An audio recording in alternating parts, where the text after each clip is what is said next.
Are you ready to learn from our guest today who has essentially built her pole business from scratch and grown through the pain of it all? This is the Scale You podcast where every single week we're bringing on amazing guests for you guys to be able to get to know, to learn from, and to get inspired. Whether you're a freelancer, a fellow business owner, or someone who just wants to listen in on the deep dive of how our guests have been able to scale themselves. I am your host, Lacaba, the co-founder of 2XU, an executive assistant services company. And if you're ready to ditch the grind, let's go over and scale you. Now, our guest today is a digital entrepreneur and ecosystem builder, a digital innovation and systems coach, a digital career and outsourcing speaker. Her business, We Do the Talk, is a Philippine-based outsourcing company helping founders and growing businesses scale through customer service, telemarketing, virtual assistants, and smart digital operations powered by both AI and human intelligence. Alongside is her other business, the We Do the Me, their training arm where they equip freelancers and agency builders with real-world skills, and Systech Vana, their automation and systems brand focused on CRMs and scalable tech. Together, they form one ecosystem with one mission, creating opportunities, building systems that work and help businesses grow without losing the human touch. So please help me welcome our guest today, Richie. Hi, Richie. Hello, Leanne. How are you? I'm good. Super excited to have you. How are you today, though? Yeah, quite tired, but yeah, I'm all good. Just got back. Tired but pushing through. There you go. All right. So I'm super excited to dive into your story. Of course, I have like your profile and everything else, and everyone just got a little bit of an introduction to you. But of course, I would love to hear it straight from you. So how did you get started? Like, who was Richie before the business, before everything else? Well, I am a freelancer. I started in 2010, so technically I been in the business for quite long already, and but I started hiring in 2012. So just I started with 2, 3, 5, back to 0, then 10. So it just but it's within a job platform, so job site. So that's where my agency started, and I became my first ever freelancing account is actually a phone operator. Simply because I was a call center agent, I am used to talking to business owners. So probably that's my stepping stone in closing clients, because I do know how to talk to business owners, general managers, especially advertising people. So that's where I started. Gotcha. And what was that shift over like? Like, why did you need to start hiring? Like, was it just because you had more clients coming in, or you just needed a little bit expert help? What was that like for you? It started with a lot of clients are in my pool, and I don't want to actually just Handle everyone. give them away. I want to make sure that I will handle them. But I actually, at first, I told them that, no, I can no longer accommodate you. But if you want, I can have someone to actually help you out. I could actually train her. I started actually hiring more female than men. So I started with that. I introduced that I could hire somebody that I could train, that I could manage, but it will not be me anymore because I can no longer handle. I have too many plates on my table already, but that's how I started. Gotcha. And the different people always like say it in different ways of like how they switched over from like being the doer to manager. But what was that path for you? Because like the book E-Myth talks about like whenever someone starts a business, there's always the technician, there's the manager, there's the entrepreneur. Most of the time, when you're an entrepreneur, you're actually all three. But it sounds like you started from the technician. How was the transition like for you from you doing the work to then managing people doing the work? Right. Yeah, I am basically a CEO already, but chief of Mm. everything officer. Yep. So when I came from the call center that I was talking about, I was Mm. actually a sales coach, a trainer Mm. myself. So training is really not hard for me. So what I did is that is an inclusive part of my offer to my clients. If you will actually going to hire one of my team member, I'll do the training for you. So Mm. technically I do the training, and then I am onboarding the VA, I'm onboarding the client.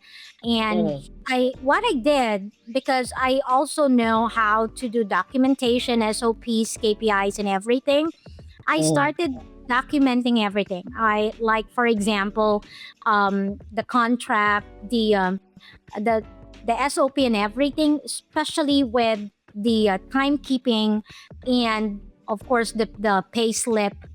Mm. So, but I'm doing everything manually, but it's on schedule. So I Mm. only manage like 2 to 3 clients, and then I still do my own client. So it's just Yep. time management, I would say. And I also have a contract with VA already, and with Mm. the client, just to make sure that everything is in black and white. Mm. That's how I do Gotcha. Okay. Um, so yeah, like you said, like you kind of had to make that switch, and like it was easy for you to have basically all of the skills to be a manager, to be someone who was like taking over, not really taking over, but like making sure things were always getting done and like getting done on time. What it. was then? What was it like then for you to then hire your very first? Because it's always different to hire someone for a client and then having to hire someone technically for yourself. And that's something where it's not the easiest transition a lot of the time. What was that like for you? Right. The first time that I did hire a staff is actually way Mm. back 2021. There's a client who Mm. actually hired 100 plus. I Wow. started I started with 20 to 40 people, Mm. but I am already, having the payroll for 5 days. I am still not yet done. Wow. So it's taking a lot of time, and I'm only having like 1 to 2 hours a day to sleep. No, Uh-huh. so it's just basically everything is so time pressuring. I have to Yep. onboard, I have to interview, I have to. So the first ever hire is actually two: the Mm. payroll manager and the Mm. human resources, so that Wow. there could be someone that would interview, because I need to Mm. have a total of 100 plus hire already to start the Yeah. following week. So I won't Mm. be able to do that if I'm all alone. Yeah. So what I did, because I also have a training academy, digital Mm. skills academy. What I did is all my honor student, top student who Mm. graduated, are already trained. Who we do the talk is, those are my first hires. The Mm. payroll manager was actually the my first ever mom scholar. I call them mom scholar because they are all Mm. mommies. So Mm. since she's also a friend, she's near me, so near my place, so I could easily what do you call this, delegate task to her. And then Mm. the second hire, who is my payroll manager, no, my human resources Yep. manager, it's actually my elementary classmate. So, Mm. and she enrolled to my class, Mm. and she's one of my top students. So Mm. those are my entire staff. They are only 6 up to now. They Wow. are all either my relative, Mm. a friend. Sorry, not relative. I don't hire relative anymore Yeah. for some reason. Easier. So just a friend, or a church mate, or a neighbor, something like that. So those are my Gotcha. hires. Talk about a stress, or basically stress to scale of like having to hire out of really like the necessity for it. So For you, like if you were to, let's say we just met and you were, I didn't just stop you basically for the last couple of hours before our interview. How would you introduce, like in the simplest way, like how would you introduce the what you do? Like, it was like, oh, Rich, what does your business do? How would you describe it? All right. We Do the Talk is a digital and telemarketing solution. So basically, we do provide manpower for any Mm, digital skills that you need. And we actually created already three ecosystem. So We Do the Talk itself is the digital outsourcing agency. And then we also have We Do the Me under We Do the Talk. And We Do the Me is the digital skills training academy of We Do the Talk. mm, And now, just last year, we introduced the Vana. This is a SaaS white labeling or a customized SaaS for wow. businesses. So those are my businesses under We Do the Talk. Gotcha. Very, very cool. Very well said and very well described as well. It sounds like in the last basically decade and a half now since you started 2010, you've been able to really hone what you do, and even just like at this point, like where the growth of your business has been, and you still have like 6 staff members. It sounds like you guys have a really good system in being able to manage things as the business ebbs and flows. What has been your favorite thing about like scaling your business to this point? My favorite thing actually is the system development, I would say, Mm, because part of the scaling is not just hiring people. It's actually, reorganizing your system. This 2026 is actually our seventh anniversary. So, as a company, and mm, I would say that with everything that we've been through, it's all about the system. As mm, you go along with all the business struggles, it's all about the system. Whether you have a problem with your employee, with your client, you are always mm, going back to your system. You're always going back to your SOP, to your mm, processes. So if your system is broken, if you're not able to assess your system, then definitely there will be a problem. There will be a bottleneck mm. until you will know that you are actually the bottleneck because you haven't checked your system. So, yeah, it's True. my favorite thing. Checking back Mm, the system, making sure that there are things that you are always going to what do you call this, forecast. mm, You must always think worst uh, that can happen to your business. yeah. Though yes, we learn I mean we're taking the lessons where the mistakes happen, but it would be best if you can actually you can also figure out what will happen next. So I think that's just to sum it up. It's all about the system. Gotcha. Very well said. It's a pretty good reminder as well for a lot of people. Like when you're scaling, like I'm a huge like systems nerd advocate as well. And it's always like one of those things where people forget. Like if you actually want to grow your business, you have to create like a way to keep repeating the results that you guys have already created and had. And systems is definitely the way to do it. What has then been, and I always get the funniest answers with this. What has been your least favorite thing having to go through to scale your business? Finances. We hate numbers.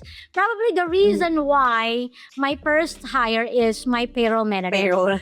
Um, it's because I am paying taxes, but I hate, I hate, falling in line, or you're queuing in the online kiosk and processing everything, business processing. That's Mm, entirely not my thing.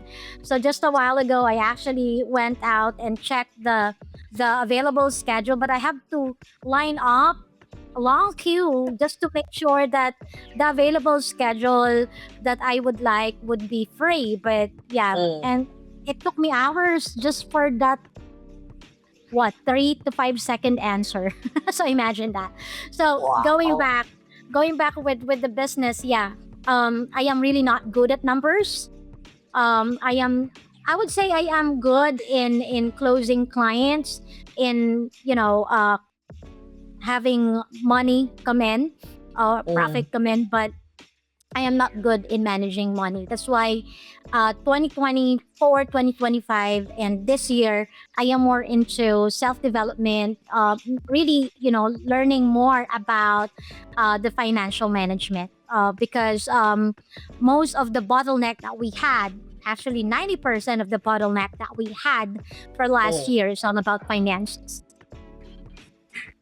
Yeah, like as a business owner myself, it was one of those things where I was very lucky that I had a really good that I have a really good co-founder who's really good at numbers. That because he's been doing business for so long, that he kind of gets to the point where it's instinctive to him. But for me, yeah, it was like a learning curve to not really having to do the numbers, but at least understand it to the point where you know if you're doing well, if you know where you're not as doing well. Um, Mhm. what has then been so started freelancer, started hiring for people, had that big client basically, and then having to like mass hire, figuring out your staff. Now we have very solid staff.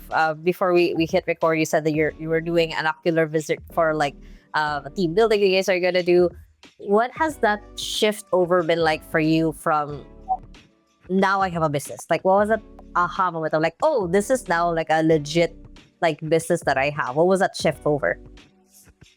I realized that I don't know if I got your question correctly. Is how did I realize that I am doing a legit Yeah, business? like what was that switch over feeling of like, oh no, now this is something that works. Now this is something I want to keep doing. Oh, this is something that I want to keep going. when Mm, when it actually transitioned in 2024, mm, um, one of my VA actually told me that they are going to file a labor law case against me, mm, because that time there was a client who wasn't able to pay on time, yeah. and me and my husband already shelled out everything, and that the exact moment. I know that's the hardest part, but that's also my realization. Hey, I'm really doing a legit business here, because I really Getting to have that to point. hire. I really have to partner with a consulting firm just to Mm, re-audit everything in our business, the contracts with the client, contracts with the VA, and of mm, course the Philippine labor law. yep. And that's the time that actually sink in. Oh, this is how hard to really put up a legit business. So Mm, it's a mix of emotions. I am having a problem, but at the same time there is a realization that, hey, we're talking about a multi-million business here. mm, Because yep. if somebody will going to file a lawsuit against you, that means that you're something, that you're already creating the game. And then next to that Yeah. is when a lot of speaking engagement came in. Mm, They would like me to talk about how I started outsourcing agency, how I actually would like to help out in promoting digital jobs, and so on. So that means that I am already creating a legacy, I would say. And it's an honor, but at the same time it's also a pressure, because mm, I know that when I say that I am in a mission of promoting or creating more digital jobs, that's a big commitment that yeah. I will announce. So that's actually announced in my Facebook and LinkedIn account. Mm, But that is where I am going right now. No stopping. I am just moving forward. Want to make sure that I am, taking action with that mission, creating more digital jobs for our fellow Filipino. gotcha. And wonderfully said as well. I like that it's still very much rooted to where you want to be. And like, the crossover of getting sued of like, oh, there's something worth suing. So I should probably get everything aligned if someone wants to get to that point with me. So I definitely understand all that switch over. So then for you, like what's the next exciting thing for you? Like what's something that you've been in this industry for so long? what's the next exciting thing for you at the moment? You have the SaaS business, you started Excited. it. Yeah. So what's next for you? We're very excited. Like what I've said earlier, it's our 7th anniversary. The one that I did earlier outside is actually an ocular inspection for our first ever digital transformation provincial caravan. We're going Wow. to visit, hopefully, we're able to visit 7 provinces in the Philippines, and we are Mm, actually promoting digital transformation and promoting, freelancing, digital jobs, and we mm, are targeting graduating students, college students in mm, different provinces, and also digital transformation to small to medium business owners, because that is what we need. If they are digitally transformed, they will create jobs to hire more VAs or assistant that they could have mm. to really grow their business. So it's actually an ecosystem also, and this is in tie up with other communities as well. I already top up government institution, and of course freelancing community, outsourcing community, fellow digital outsourcing agencies. So um, we are also going to fully launch our SaaS by this year. Mm. So yeah, last year was just a soft launch, but this year we are really preparing for that, and we are also working on uh, more AI and automation training. But at the same time, I also would like to make it balanced. We are not losing the human connection in terms Mhm. of you know helping out businesses out there, may it be local or foreign clients, not to lose their human touch, even though we are now in AI and automation world. That's what we're doing right now. Very, very true. Yeah, I'm a big fan of like teaching people like how to be able to get started online, and at the same time like teaching them like, okay, this is how you can find a little bit of balance with like the world shifting. So I love that that's where you're going, and I'm super excited to keep seeing how you keep growing as well. But speaking of like AI and advancement and things to look forward to as well, if we were to able to find like a perfect vending machine, and there was like one Richie, 10 Richie, let's say that's like a whole army, like 300 Richies, and you could put them wherever in the world, what sort of change or impact do you want to start shifting the world for us, knowing that you have that many of you running around? Well, I would say if we're going to talk about impact, um, taking advantage of our technology at the moment, not to lose human touch and connection. Um, Mm, we should take advantage of how evolving our technology right now, with all the hype of AI and automation. Let's use this to actually reach out to more people and mm. build more connection without creating the wall of that technology that we made.